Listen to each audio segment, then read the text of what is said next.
नमस्कार, जय जगन्नाथ। मु मनोज खिलार आपन को शुभकामना जनावछि। आशा करुछि आपण माने भल थे, भलरे अछि। आज मु आपन को एक मेथीर उपकारिता विषय कहबाक जाउछि। मेथी हेउछि एपरि एक जिनिस हाथकू कमाए वो कफकू मध्य कमाए। ताहले आमे एथिरु कौन जानिले? आमे जानिले मेथी बात वो कफ को संपूर्ण रूपे कमाई दे थाए।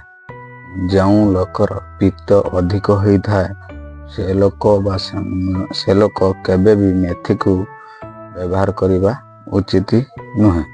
कौन लोकर पित्त अच्छी बोली केमिति जानिबा ना तार लक्षण सब कौन कौन आसतु जानिबा। तार लक्षण एसिडिटी हेउथिबो, हाई एसिडिटी हेउथिबो, अल्सर हेउथिबो, पेटी अल्सर हेउथिबो, मुह को मझिर ऊपर को मुह ऊपर को पानी उठी आसुथिबो, खाइबा हजम हो नथिबो।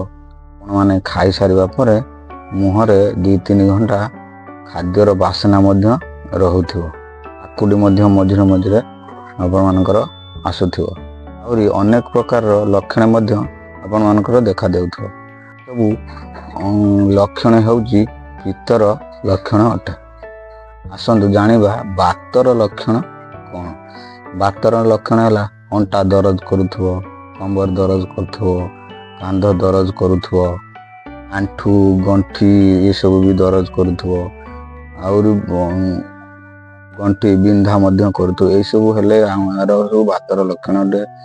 कफर लक्षण तो आपण माने जानती। से कफर लक्षण जो ठंडा, काश, सर्दी ये सब लागी रहिथिबो, ठंडा कफ छाडु नथिबो, सबु बळे नाकर मध्य रे सिंगाली भरपूर रहिथिबो, ए सब होची कफर लक्षण अटे।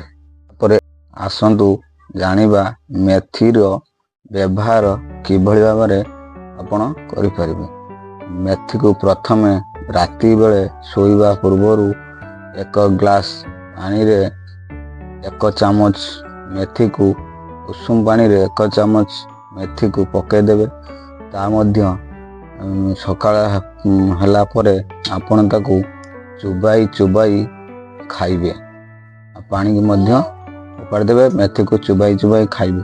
मेथी को चुबाई खाइले कौन हुए ना मेथी रे थिबा अधिक लाल अंश बाहर ताकू आगरू मुझको मध्य कही लाल आपणकर क्षारीय अम्ल जहाँफल कि से आपण शरीर थिबा बात आ कफ को संपूर्ण रूपे नाश करदेव।